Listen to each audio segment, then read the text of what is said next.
Pakubuwana XII kerap menyebut dirinya sebagai Sunan Merdeka atau Hamardika. Terkadang ia juga menyebut diri sebagai Sinuwun Singwekasan atau Sunan yang terakhir. Ia lahir dari seorang permaisuri Pakubuwana XI yang bernama Raden Ayu Kuspariyah pada 14 April 1925. Ketika menempuh pendidikan di Hogere Burger School atau yang dikenal dengan HBS Bandung, ia diminta pulang oleh ayahandanya. Setelah kepulangannya ke Surakarta, ayahandanya mengembuskan nafas terakhir pada 1 Juni 1945. Di usia 20, Pakubuwana XII naik tahta di masa sulit, yakni ketika terjadi Perang Dunia Kedua di mana negara-negara sekutu dan poros berebut pengaruh dan kuasa. Seluruh wilayah Jawa, termasuk Kasunanan Surakarta, akhirnya terkena imbas Perang Dunia Kedua.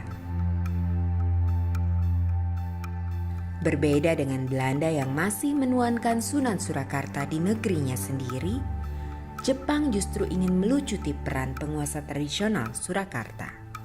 Apa yang terkait dengan Surakarta adalah munculnya satu dokumen ya nomor 13 tentang otonomi daerah di Jawa termasuk Surakarta.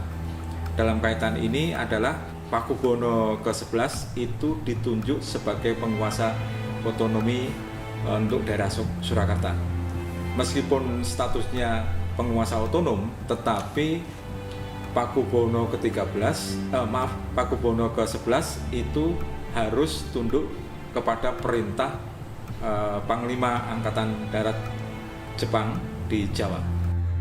Ketika sempat menguasai keadaan, penguasa Jepang memberikan kekuasaan bukan kepada penguasa tradisional, melainkan kepada para pemuda yang dahulunya aktif di Partai Indonesia Raya atau Parindra dan Pembela Tanah Air atau PETA.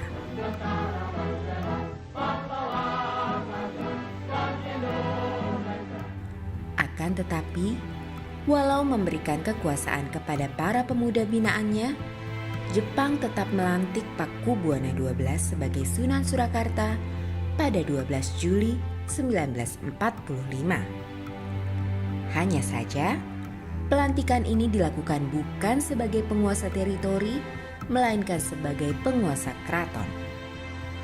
Pelantikan yang dilaksanakan di Balai Kota Surakarta ini dihadiri oleh Paman Pakubuwana XII, yakni Gusti Pangeran Haryo Kusumayuda dan Gusti Pangeran Haryo Suryo Hamijoyo yang merupakan tokoh Parindra.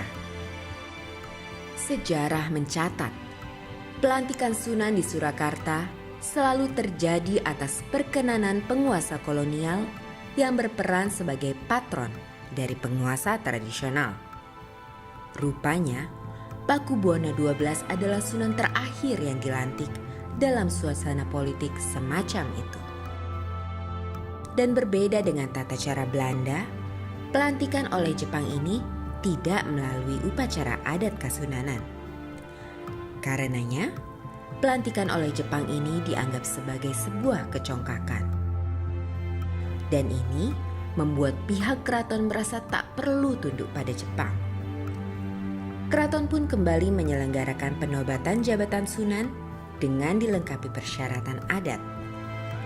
Adapun pengamanan serta pengawalan sepenuhnya berasal dari prajurit-prajurit keraton.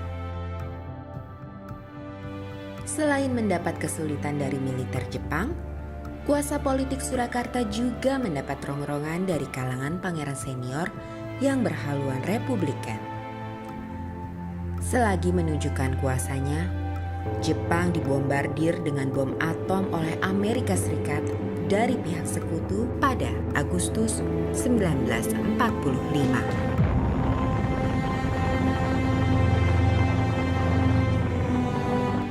Saat itu Jepang pun menyatakan menyerah kepada pasukan sekutu. Walau demikian, di bawah tanah, Jepang masih bergerak mempengaruhi pemuda Republik dengan misi untuk tetap merdeka secara mutlak dari kekuasaan Belanda. Bahkan, di rumah perwira militer Jepang, Republik Indonesia memproklamasikan kemerdekaannya. Yogyakarta Sultan itu menyampaikan bergabung pada RI.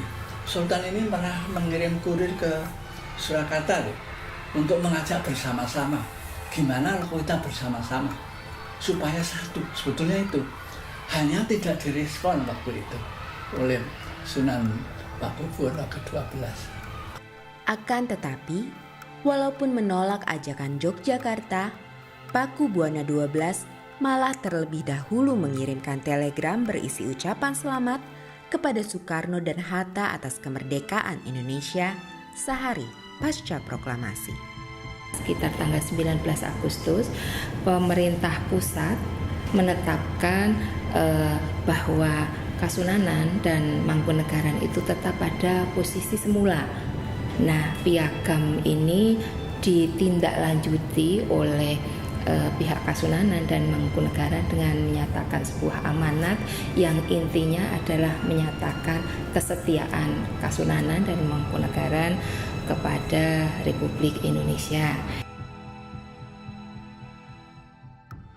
Relasi Kasunanan dan Mangkunegaran dengan negara Republik Indonesia memang mengalami dinamika yang pelik.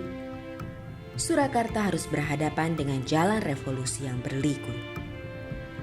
Jadi setelah pengambil alih pemerintahan Jepang itu ada 3, yaitu Kasunanan, kemudian Mangkunegaran, dan pemerintahan baru.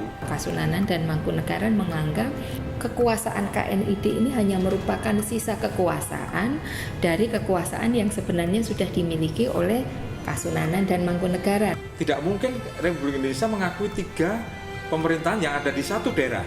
Pada 19 Oktober, pemerintah pusat itu membentuk satu komisaris tinggi yang dikepalai oleh Raden Panji Suroso yang itu membawai daerah istimewa daerah Yogyakarta dan juga Surakarta.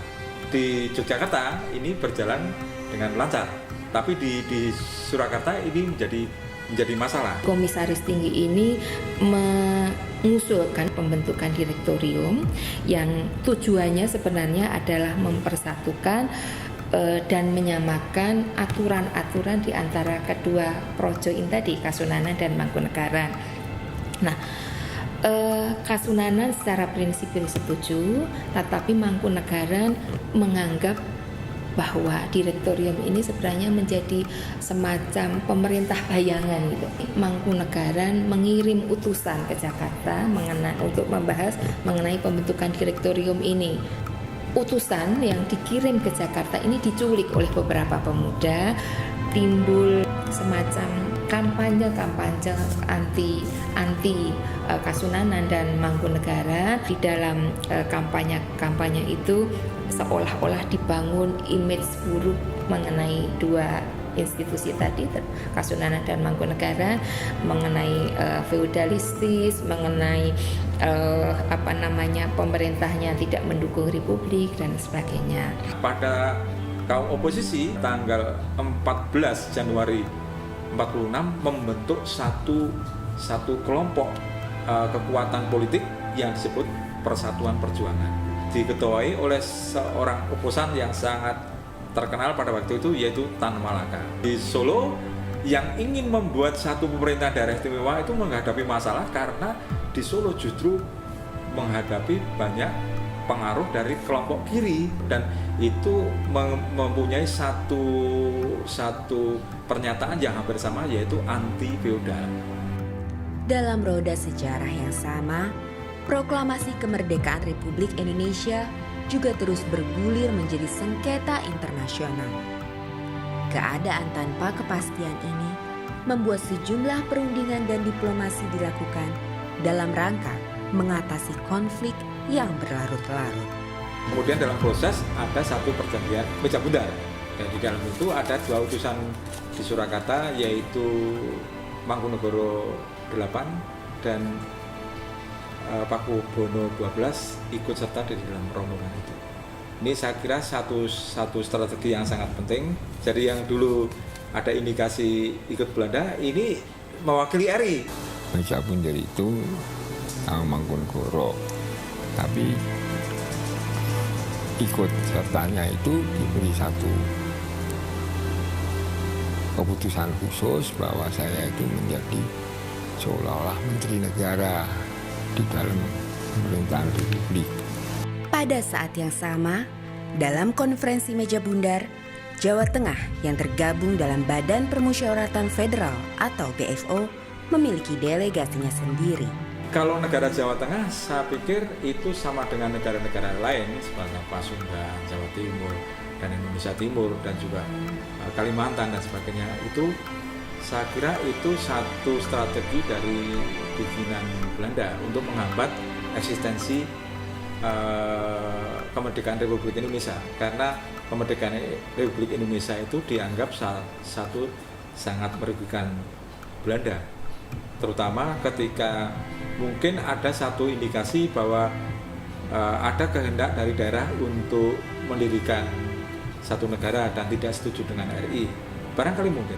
Ketika Surakarta tak kunjung menjadi daerah istimewa, Provinsi Jawa Tengah justru berdiri dan meletakkan Surakarta menjadi bagian di dalamnya sebagai karesidenan. Dan kini ia menjadi kota madya.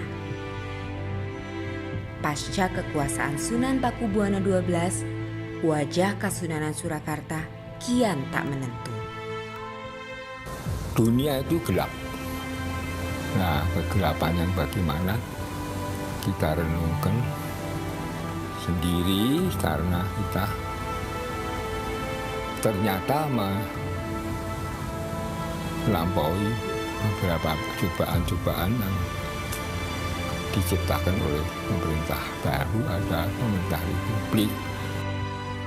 Kemangkatan Sang Sunan pada Juni 2004 kian meninggalkan goresan sengketa tiada putus bagi penerusnya. Sebab hari ini tak ada lagi otoritas yang memberikan keputusan perihal suksesi Keraton Kasunanan.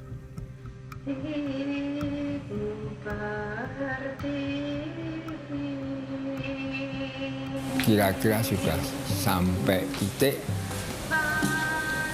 terakhir saya. Habis saya sudah apa yang terjadi itulah kehendak Tuhan.